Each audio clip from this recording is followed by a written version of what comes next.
चलिए पिछले वीडियो में हमने बैक्टीरिया के बारे में बात किया था, जनरल इंट्रोडक्शन के बारे में बात किया था और बैक्टीरिया की संरचना के बारे में बात किया था, है ना। जनरल इंट्रोडक्शन इसका देखा था, हिस्ट्री देखा था।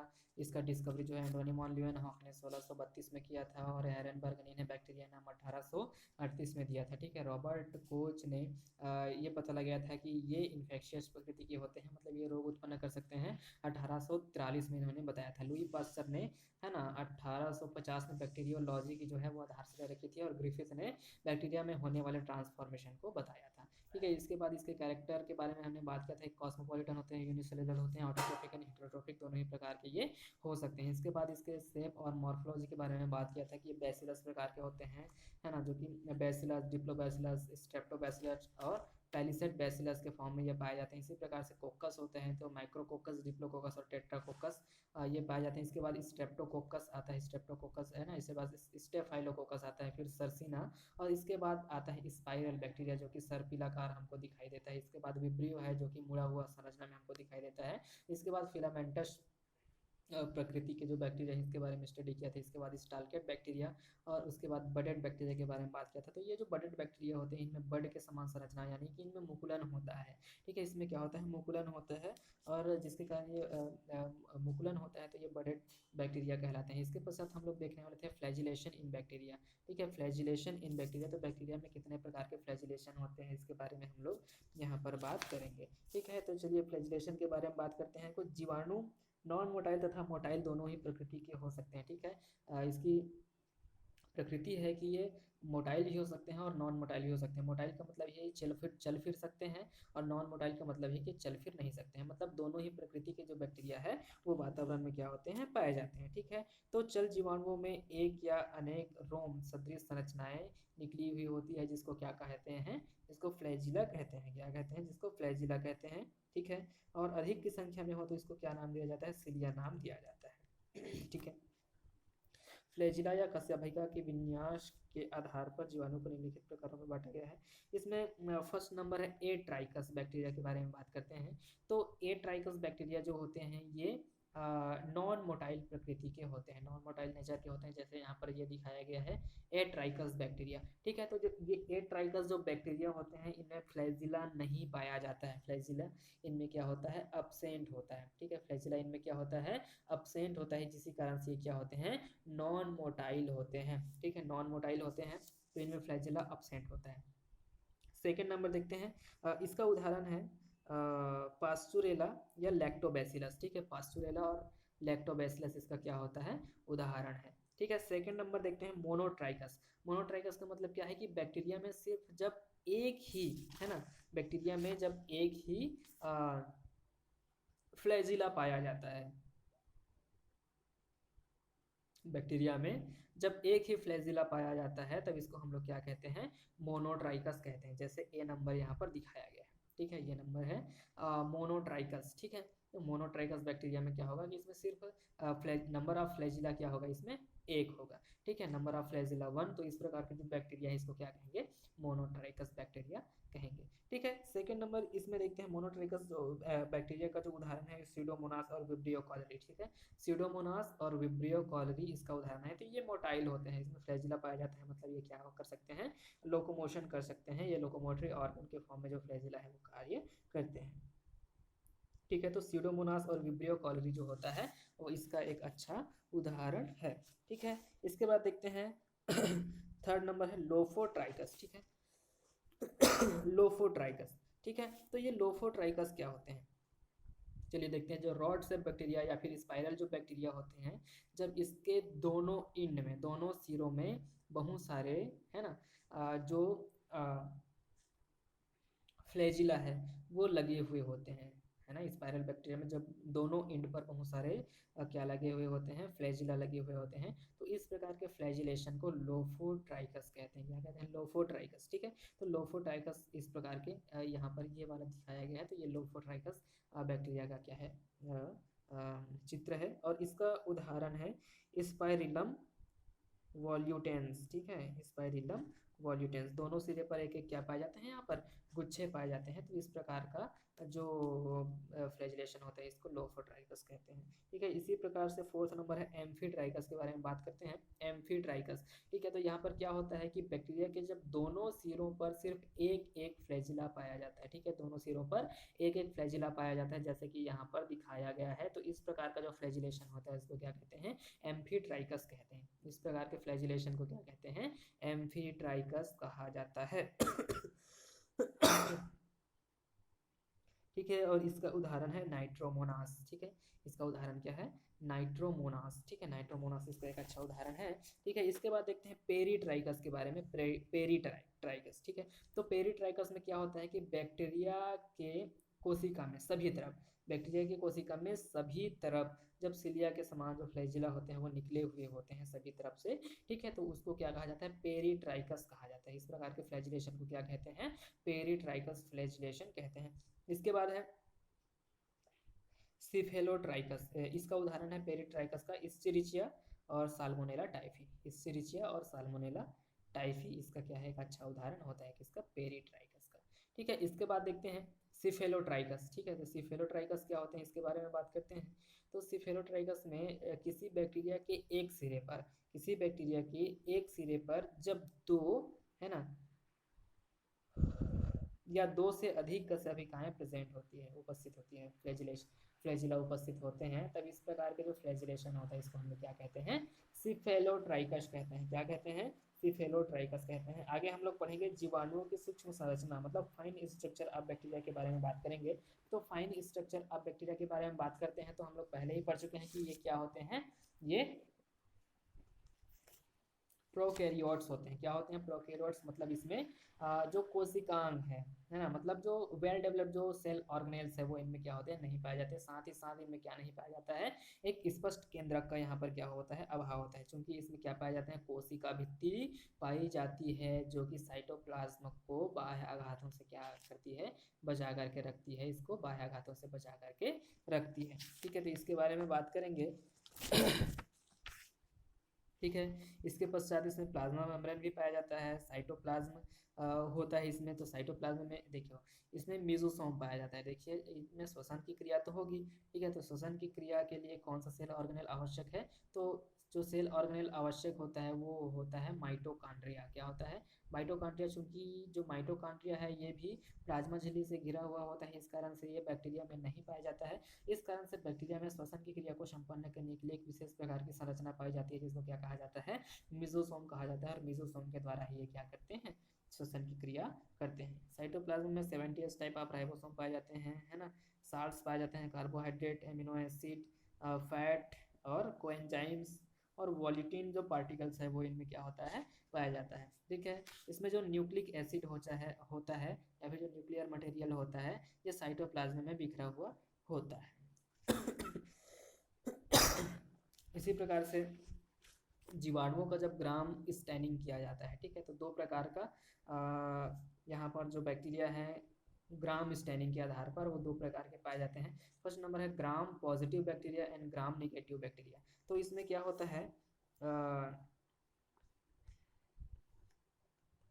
ग्राम धनात्मक बैक्टीरिया हम लोग किसको कहते हैं, ग्राम धनात्मक बैक्टीरिया मतलब ऐसे जीवाणु ग्राम अभिरंजन के प्रति धनात्मक परिणाम प्रस्तुत करते हैं। संरचनात्मक रूप से पेप्टाइडोग्लाइकान की इसकी जो कोशिका भित्ति बनी होती है और मोटी होती है, जिसकी मोटाई 20 से 80 है ना नैनोमीटर तक हो सकती है। इसकी उपस्थिति के कारण अभिरंजित जो जीवाणु है वो अनाभिरंजन के पश्चात भी बैंगनी रंग के ही दिखाई देते हैं। जब ग्राम स्टेन से, है ना, किसी बैक्टीरिया को स्टेन किया जाता है तो डी स्टैनिंग के बाद मतलब अनाभिरंजन के बाद, है ना, तब भी उनमें जो बैगनी कलर जो है वो बचा हुआ रहता है, बैगनी कलर को धारण किए हुए रहते हैं। तो इस प्रकार के जो बैक्टीरिया होते हैं इनको हम लोग क्या कहते हैं, ग्राम पॉजिटिव बैक्टीरिया कहते हैं, ग्राम पॉजिटिव बैक्टीरिया कहते हैं।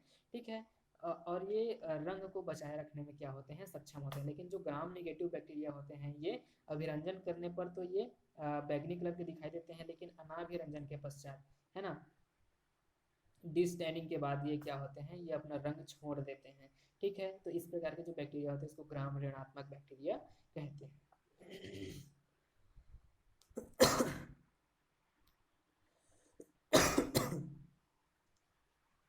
ग्राम धनात्मक जो बैक्टीरिया है इसके बारे में बात करते हैं ग्राम धनात्मक बैक्टीरिया के बारे में, तो ये है स्टेफाइलोकोकस ऑरियस हो गया, और स्टेफाइलोकोकस डर्मिडिस हो गया। इसके बाद है माइक्रोकोकस ल्यूटियस हो गया, स्ट्रेप्टोकोकस न्यूमोनी हो गया, है ना, स्ट्रेप्टोकोकस पायोजिनिस हो गया, और एंटेरोकोकस फिकैलिस हो गया। ठीक है, तो ये जितने भी बैक्टीरिया हैं ये किसके अंतर्गत आते हैं, ग्राम धनात्मक बैक्टीरिया के अंतर्गत आते हैं। उसी प्रकार से जो ग्राम ऋणात्मक बैक्टीरिया है इसके बारे में स्टडी करते हैं, तो ये है बैसिलस एंथ्रेसिस। ठीक है, बैसिलस एंथ्रेसिस नामक जो बैक्टीरिया है ये ग्राम धनात्मक बैक्टीरिया है। क्लॉस्ट्रिडियम टेटनाई जो बैक्टीरिया है ये भी ग्राम ऋणात्मक बैक्टीरिया है। बैक्टोबैसिलस कैसे ऋणात्मक बैक्टीरिया है, और गार्डेनेरिला वेजाइनेलिस ये भी क्या है, एक प्रकार का ग्राम ऋणात्मक बैक्टीरिया होता है। ठीक है, दोनों में अंतर देखते हैं ग्राम ऋणात्मक और ग्राम धनात्मक बैक्टीरिया में। तो ग्राम धनात्मक जो बैक्टीरिया है कि ग्राम पॉजिटिव जो बैक्टीरिया होते हैं कि कोशिका भित्ति के निर्माण में पेप्टाइडोग्लाइकान का बहुत बड़ा हाथ होता है, मतलब इसकी जो कोशिका भित्ति होती है वो पेप्टाइडोग्लाइकान की बनी होती है ना। जबकि जो ग्राम नेगेटिव बैक्टीरिया होते हैं उनमें पेप्टाइडोग्लाइकान अपेक्षाकृत बहुत ही कम मात्रा में पाया जाता है। ठीक है, सेकेंड नंबर है ग्राम पॉजिटिव बैक्टीरिया में कोशिका भित्ति में केवल कुछ लगभग 8 एमिनो अम्ल होते हैं। ठीक है, 8 अमीनो अम्ल जो कोशिका भित्ति में पाए जाते हैं, और ग्राम नेगेटिव बैक्टीरिया में 20 एमिनो अम्ल कोशिका भित्ति में उपस्थित होते हैं। ठीक है, थर्ड नंबर है ग्राम पॉजिटिव बैक्टीरिया में कोशिका भित्ति में लिपिड कम मात्रा में होती है ना, पर म्यूको कॉम्प्लेक्सेस ठीक है की मात्रा अपेक्षाकृत अधिक यानी कि 80% तक हो सकती है। उसी प्रकार से ग्राम नेगेटिव बैक्टीरिया में कोशिका भित्ति में लिपिड की मात्रा 20% होती है, जबकि म्यूको कॉम्प्लेक्स की मात्रा कम यानी कि 3 से 12% तक ही यहाँ पर पाई जाती है। ठीक है,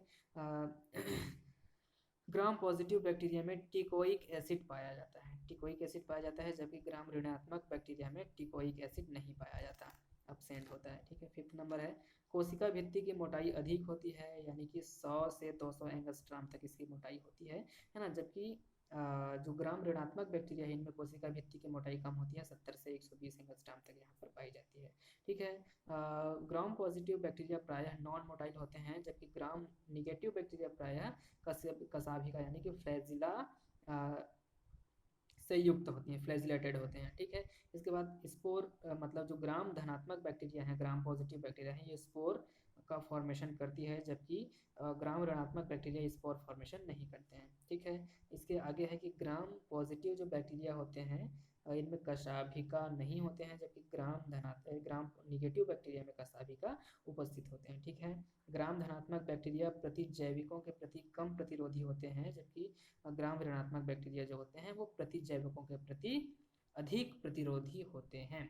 ठीक है, उसी प्रकार से हम लोग आगे देखते हैं जीवाणुओं में पोषण। जीवाणुओं में पोषण के बारे में बात करते हैं। जैसे हमने पहले ही कहा था कि ये जो जीवाणु होते हैं ये क्या होते हैं, ये ग्राम धनात्मक है ना, सॉरी ये ऑटोट्रोफिक और हेटेरोट्रोफिक दोनों ही प्रकार के हो सकते हैं। ठीक है, किस प्रकार के हो सकते हैं, ये ऑटोट्रोफिक और हेटेरोट्रोफिक दोनों ही प्रकार के ये हो सकते हैं। ठीक है, तो इसमें न्यूट्रिशन के बारे में बात करते हैं। न्यूट्रिशन इन बैक्टीरिया, तो 3 प्रकार का न्यूट्रिशन इनमें पाया जाता है, autotrophic nutrition, heterotrophic nutrition and symbiotic nutrition. मतलब ये अपना भोजन स्वयं भी बना सकते हैं, दूसरों से भी प्राप्त कर सकते हैं, तथा ये सहजीविता स्थापित करके भी अपना भोजन जो है वो बना सकते हैं। तो तीनों ही प्रकार का यहाँ पर जो न्यूट्रिशन है ये बैक्टीरिया में क्या होता है, पाया जाता है। ठीक है, उसी प्रकार से देखते हैं कि ऑटोट्रोफिक बैक्टीरिया, हेटेरोट्रोफिक बैक्टीरिया और सिम्बायोटिक बैक्टीरिया 3 श्रेणियों में इसको क्या किया गया है, डिवाइड किया गया है। अब देखते हैं ये फोटो ऑटोट्रोफिक बैक्टीरिया, मतलब फोटो ऑटोट्रोफिक बैक्टीरिया हम लोग किसको कहते हैं, तो ऐसे बैक्टीरिया जो कि प्रकाश संश्लेषण की क्रिया के द्वारा अपना भोजन बनाते हैं, इस प्रकार की बैक्टीरिया को क्या कहा जाता है, फोटो ऑटोट्रोफिक बैक्टीरिया कहा जाता है। इसका उदाहरण है green sulphur bacteria, purple sulphur bacteria और पर्पल नॉन सल्फर बैक्टीरिया। इसके क्या होते हैं, उदाहरण होते हैं, जो कि फोटोसिंथेसिस की क्रिया करके अपना भोजन स्वयं बनाते हैं। सेकंड नंबर है इसमें ऑटोट्रोफिक बैक्टीरिया में कि कीमो ऑटोट्रोफिक बैक्टीरिया, ये रसायनों का संश्लेषण करते हैं। किसका संश्लेषण करते हैं, ये रसायनों का संश्लेषण करके अपना भोजन प्राप्त करते हैं। तो इस प्रकार के जो बैक्टीरिया होते हैं इसको क्या कहा जाता है, कीमो ऑटोट्रॉफिक बैक्टीरिया कहा जाता है। इसका उदाहरण है sulphur bacteria, iron bacteria, hydrogen bacteria, methane bacteria और नाइट्रीफाइंग बैक्टीरिया इसके क्या होते हैं, उदाहरण होते हैं। इसके बाद हेटेरोट्रॉफिक बैक्टीरिया के बारे में बात करते हैं। इसको दो भागों में डिवाइड किया गया है। फर्स्ट नंबर है पैरासाइटिक बैक्टीरिया और सेकेंड नंबर है सेप्रोफाइटिक बैक्टीरिया। ठीक है, तो इसमें पैरासाइटिक बैक्टीरिया के बारे में बात करते हैं। तो ये पैरासाइटिक बैक्टीरिया क्या होते हैं, ये जीवों के शरीर में या फिर होस्ट सेल में जाकर के, है ना, होस्ट सेल से अपना भोजन प्राप्त करते हैं, होस्ट सेल से अपना भोजन प्राप्त करते हैं और साथ ही साथ होस्ट सेल को ये डिसेस, होस्ट सेल पर ये डिसेस कॉज करते हैं। तो इस प्रकार के बैक्टीरिया को क्या कहा जाता है, पैरासाइटिक बैक्टीरिया कहते हैं। ये किसी होस्ट पर क्या होते हैं, पैरासाइट होते हैं। इसमें फर्स्ट नंबर है non pathogenic bacteria and second number है पैथोजेनिक बैक्टीरिया। पैथोजेनिक भी हो सकते हैं और नॉन पैथोजेनिक भी हो सकते हैं। ठीक है, इसके पश्चात देखते हैं कि सेप्रोफाइटिक बैक्टीरिया। तो ऐसे बैक्टीरिया जो कि मृत एवं सड़े गले पदार्थों से अपना भोजन की प्राप्ति करते हैं। तो इस प्रकार के जो बैक्टीरिया होते हैं इसको हम लोग क्या कहते हैं, सेप्रोफाइटिक बैक्टीरिया कहते हैं। मृतोपजीवी बैक्टीरिया इनको कहा जाता है। इसके बाद है सिम्बायोटिक बैक्टीरिया। तो सिम्बायोटिक बैक्टीरिया हम लोग किसको कहते हैं, ऐसे बैक्टीरिया जो कि किसी अन्य पौधे के साथ या फिर अन्य जीवों के साथ सहजीविता स्थापित करके उनसे भोजन प्राप्त करते हैं। दोनों के एक दूसरे को, दोनों एक दूसरे को फायदा पहुंचाते हुए, लाभ पहुंचाते हैं जब जीवन यापन करते हैं। तो इस तरह की इस तरह के जो बैक्टीरिया होते हैं इसको हम लोग क्या कहते हैं, सिम्बायोटिक बैक्टीरिया कहते हैं। और इस प्रकार से ये भोजन की प्राप्ति कर सकते हैं।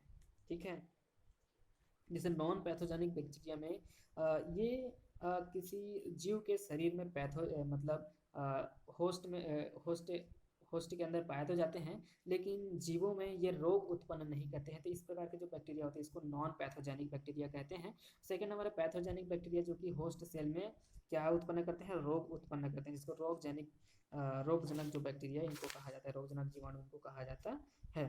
ठीक है, इसके पश्चात हम लोग बात करेंगे जीवाणुओं में प्रजनन के बारे में। जीवाणुओं में प्रजनन, तो जीवाणुओं में जो प्रजनन है वो 3 विधियों के द्वारा होता है, vegetative reproduction, asexual reproduction and sexual reproduction. 3 प्रकार के जो रिप्रोडक्शन है वो इनमें पाया जाता है। ठीक है, तो वर्धित प्रजनन के बारे में बात करते हैं यहाँ पर। तो बडिंग हो गया, बाइनरी फिजन हो गया, ठीक है, आदि के द्वारा जो है वो इनमें क्या पाया जाता है, रिप्रोडक्शन पाया जाता है, जिसको हम लोग अगले लेक्चर में पढ़ेंगे।